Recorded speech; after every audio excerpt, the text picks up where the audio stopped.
Welcome, everybody, to Navigating Change, the podcast from Tybal Inc. My name is Pete Wright, and I am here with Howard Tybal. Good morning again. Good morning again. How are you, my friend? I'm in a good mood this morning. I'm good. Why? Why are you in such a good mood? What happened today that affected your mood so positively? Nothing. And that's exactly my point. The bar is either really low or really high for you. No, it's the no news is good news day. All right. I can deal with that. I can deal with that. Good. I'm pretty excited about our conversation today. We are continuing our ongoing series on governance, this time from the trustee perspective. And to help shed some light on the trustee perspective of governance, you would think that we should have started with this gentleman. I don't know how it's taken us so many episodes to finally get here. This week, we have trustee Larry Baker. Dr. Baker serves as medical director for the emergency department of UnityPoint Health in Des Moines, Iowa. But for our conversation, his most important role is as trustee serving on the board of Des Moines University Osteopathic Medical Center. Good morning, Dr. Baker. Good morning, gentlemen. Thank you for having me. Howard, why don't you set the stage for us about why it is what we're looking for as we tackle the art and science of governance with Dr. Baker this morning?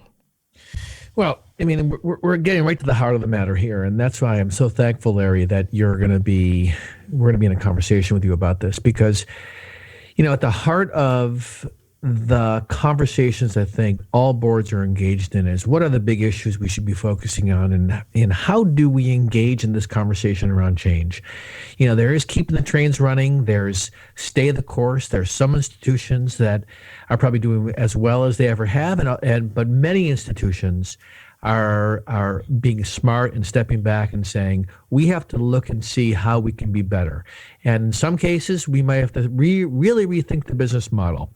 And one of the things that I really wanted to get into with you was this whole how do boards engage in these conversations? What are the things that when you look at the work you do within your own board, but also the work in your discussions with colleagues, you know, how are you approaching this sea change of accelerated change in the context of a board structure and a board process that's been around, you know, for anywhere from 50 to 150 years, and for the most part operates the same?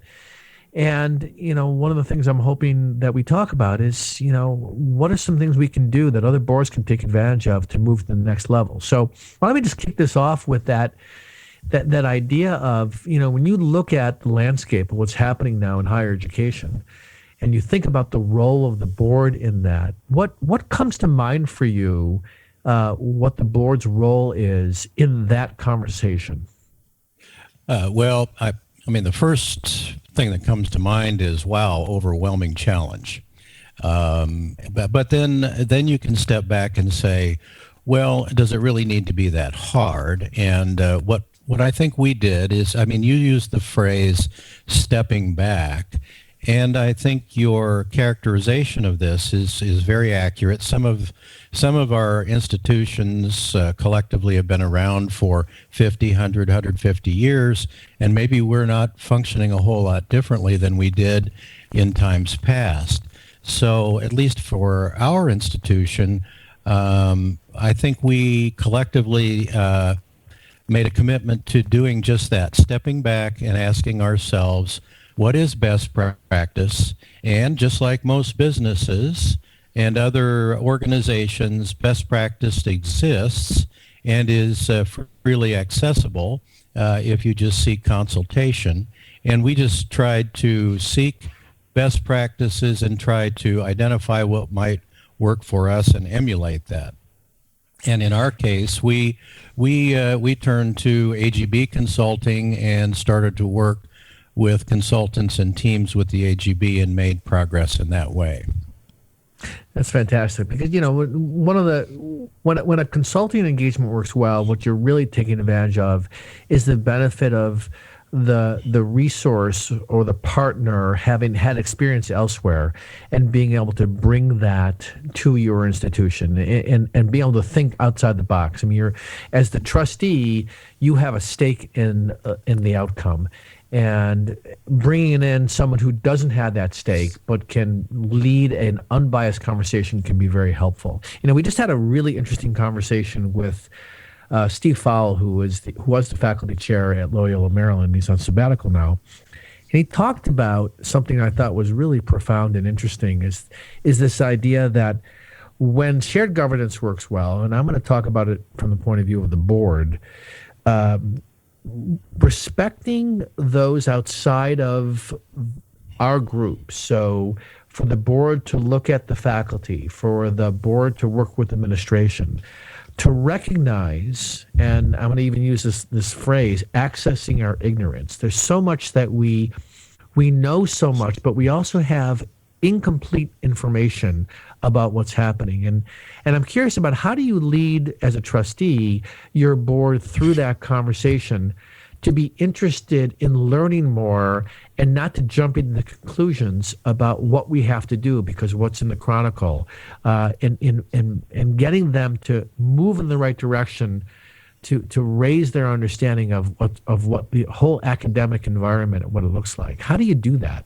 One method is by inserting humor when appropriate. I think many of us in our work, and I mean, look, I'm an emergency physician, so it doesn't get much more serious than that. But nonetheless, you have to use a little humor from time to time to lighten the day. But I think too, I've taken some from cues from my real work, and realized that we all function in teams.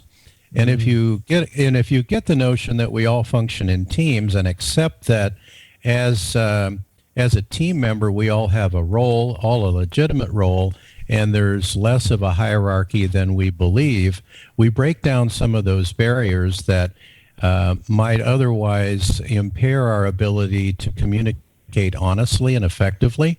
And I think that, for us at least, led to a realization that we in the boardroom, we must embrace an environment and a culture that allows for competing dialogue, that it's okay to disagree, and that allows us to put our cards on the table and find best practices, identify that, and move forward. It's fascinating to me. You're getting to something that I had not thought of, and I'm coming at from the perspective of a faculty member, and so when I go into our institutional faculty meetings, and there's upset and unrest, it usually comes from this lack of kind of respect of administration or one another, but we always classify the board as this big single autonomous unit. Can you talk a little bit about what it means to arrive at face challenging situations when the board itself isn't in agreement? Well, that was very common as we embarked on this evolution, and I think you mentioned the word respect, which is a very powerful word and a very powerful dynamic in any organization. And without respect and a balance of integrity and accountability, then we have a house of cards. The faculty, I believe, in at least in our organization, I can't speak for others, has to be respected. And the faculty, in turn, I believe, deserves to respect its administration and its board. But that is a three-legged stool that, if in fact any one of them are not communicating clearly or demonstrating integrity at the highest level, becomes an imbalance that I think justifiably deserves some scrutiny. So, from the board standpoint, if the faculty comes directly to the board, which in our organizational structure was, I felt, inappropriate, and which did actually happen on 2 occasions, it was my responsibility then to respond to the faculty leadership to say, we have a great deal of respect for you. Please manage yourself and organize your direction of concern to your rightful direction in the organization to your president. And so again, it comes down to, I think, a strong concept of understanding your roles, your authority, your responsibility, and your accountability. And when we get those boundaries confused, I think that is that's where we run into a lot of problem. It's interesting because I think it's a dual-edged sword with this idea of boundaries. I think boundaries are so helpful for people to understand where they need to engage, and where they don't need to engage. The flip side of that is getting engagement, getting the appropriate engagement from the different groups where there is a sense of operating as a team, that the faculty do feel that their voice is being heard all the way through administration to the board, and vice versa, that the board has a connection to what the faculty are doing. So how do you balance this appropriate engagement so that those boundaries are clear? Because I think there's an inherent tension in finding, I've heard presidents say, we don't want the board determining how we're supposed to do our jobs. We need them to be responsible for the overall fiduciary health of the institution, and there are some core areas around the mission that we need them to focus on, but ultimately the work of navigating this is ours. And I've seen where it's gone too much in the area where the board has inserted itself in administration. And I've also seen the opposite, where the board has been very disengaged in the process. And as a result, they haven't sort of lived up to the responsibility. So how do you find that right balance, as trustee of your board? Challenging question. First of all, I would say to you that it's not a perfect dynamic, and it is a dynamic. And I believe you start by educating all of the parties on just what the true authority and accountability and responsibility are to each role. And you keep teaching that, and you keep coming back to that, and you keep coming back and refining that, and you use like your retreats to challenge each other, and even do case studies to show how it's done and how it should not be done and why it shouldn't be done for a given reasons. In medicine, we use that commonly in case studies for our continuous learning. So I think the retreats are a good thing for that. And at least in our environment, we used to take the board off site every year, out of state, to do a retreat. We changed that, brought our board back on site. Why? Well, for a number of reasons. One, it was the fiduciarily responsible thing to do, and secondly, it allowed us to engage much more of our university community with the board at the retreat to touch on all of these subjects. Finally, I'll say, in any relationship, if any of us are married, which I happen to be, if I don't communicate with my wife on a regular basis, pretty soon, after about 3 or 4 days, I'm working on assumptions, which is deadly. Mm-hmm. And so I think that the structure in which you organize regular meetings with your constituents, whoever that might be. In my case, it's with my president on a regular scheduled basis, I think is very important, and it allows you not to get too far off course mutually. So that's what I advocate. So basically you're telling us that on the side, you're also a marriage counselor. This is impressive. I don't know where you find the time for all this stuff. Better question, Larry. Is your wife available for a follow-up show? Oh, she's yes, of course she would. Because we're interested in your story. We're also interested in the truth. That's excellent. Fair enough. What's interesting about what you're saying, that I do a lot of standing in front of teams and working with teams, and very often I find myself saying things that I realize is common sense, but common sense flies out the window when we're overstressed and we have too much to do.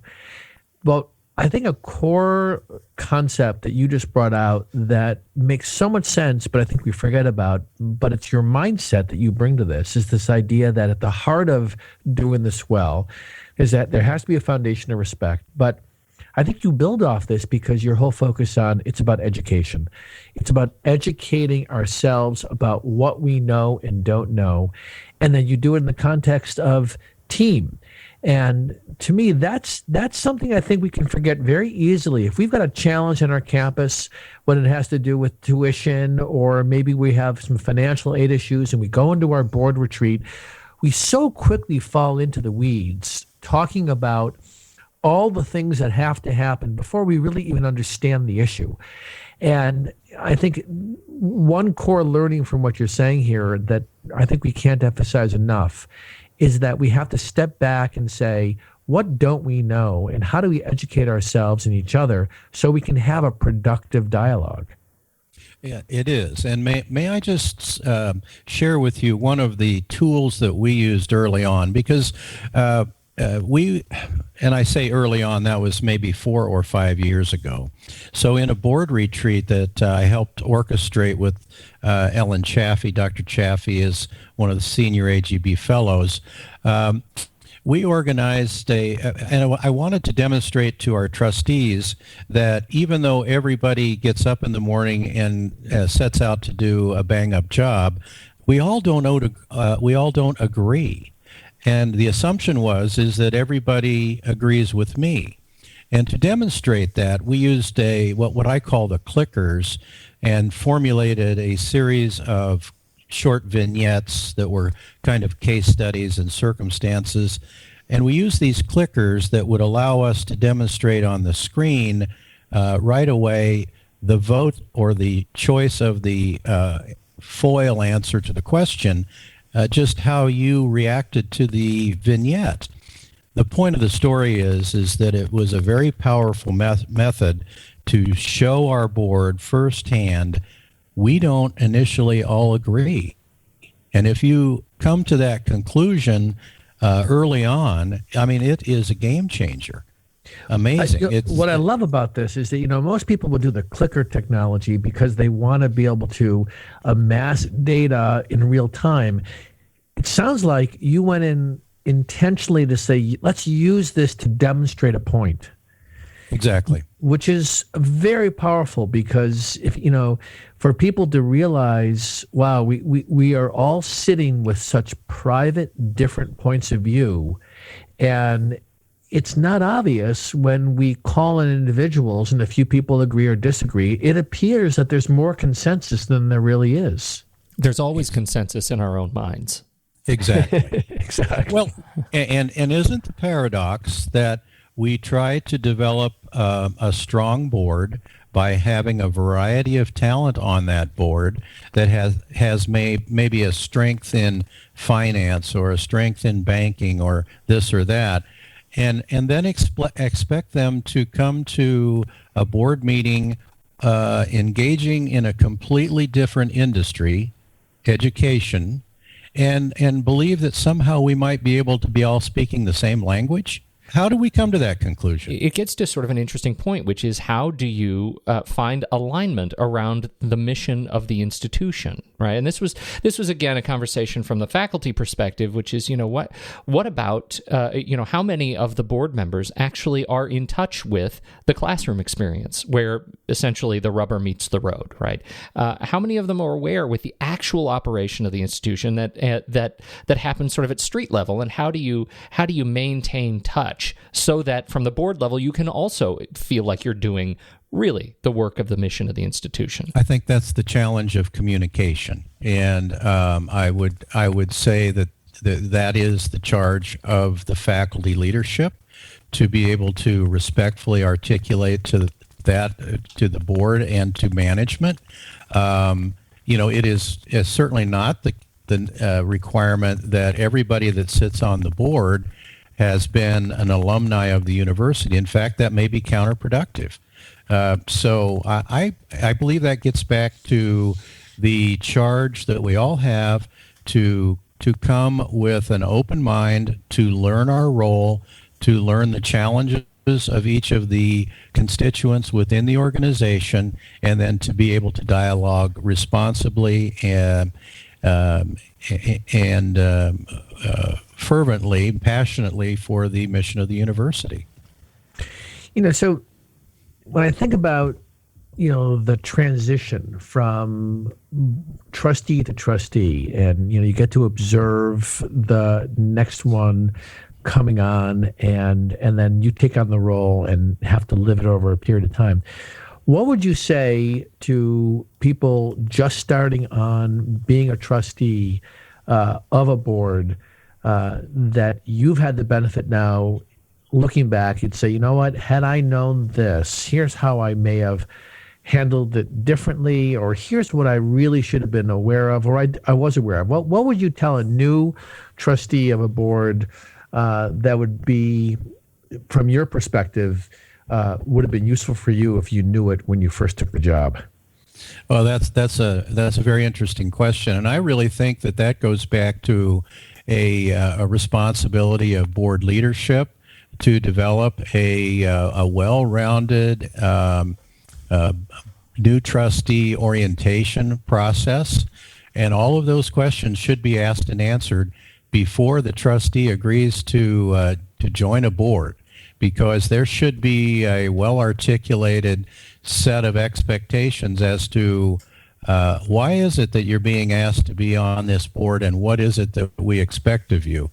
And I think, frankly, just looking over my understanding of organizations, we could always do a better job of that.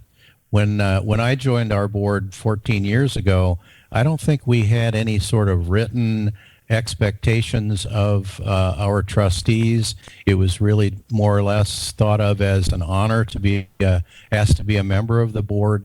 Well, that in that short period of time has shifted substantially. There's a lot of work to being a trustee, and there are expectations. And if that's not articulated, shame on the leadership of the board.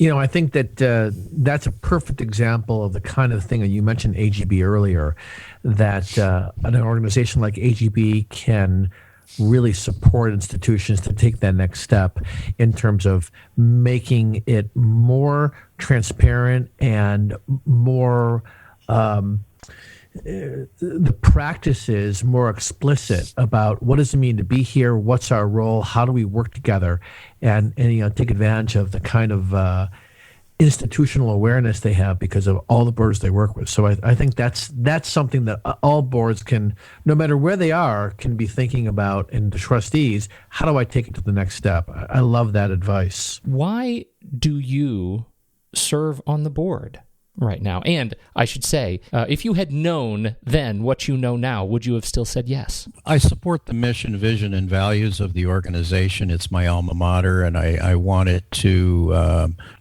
continue to flourish. I also felt like there was opportunity to do better, to be better, and wanted to be a part of that success.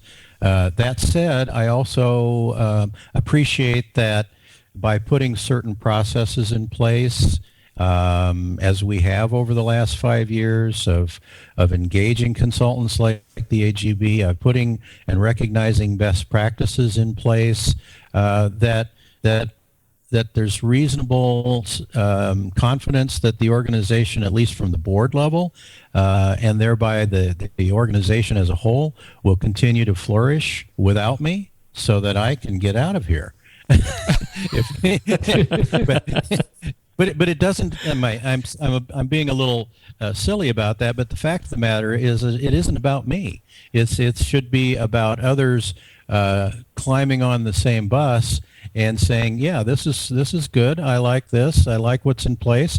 I understand it. It's well articulated. It's clear to me, and I know where we're going, and I can buy into that, and I don't have to be driving the bus. Well, I can't think of a better way to wrap it up than that. Me too. Let's get out of here. Howard, final comments. Final comments. I'm thrilled with the insight that you bring in. You know, I had a conversation with Ellen, and she said to me about you is that one of the things that you do as well as anybody she's ever seen is that relationship building. So it's obvious from just the discussion why she said that to me. So thank you for sharing some of your thoughts with us. My privilege. I appreciate the time, gentlemen. Thanks very much. Thank you. This is Dr. Larry Baker, serves as as trustee on the Des Moines University Osteopathic Medical Center Board. This is an ongoing conversation on governance. You can find more about the show at TibleInc.com, where we have set up a special page where you can see all of the conversations all in one place to get these different perspectives. And now added to our governance wall of fame, the trustee perspective with Larry Baker. So thank you all who have decided to join the show, listen to the show, download and subscribe for free in iTunes. We certainly appreciate all of your attention. On behalf of Howard Tybal and Dr. Larry Baker, I'm Pete Wright, and we'll catch you next week on Navigating Change, the podcast from Tybal Inc.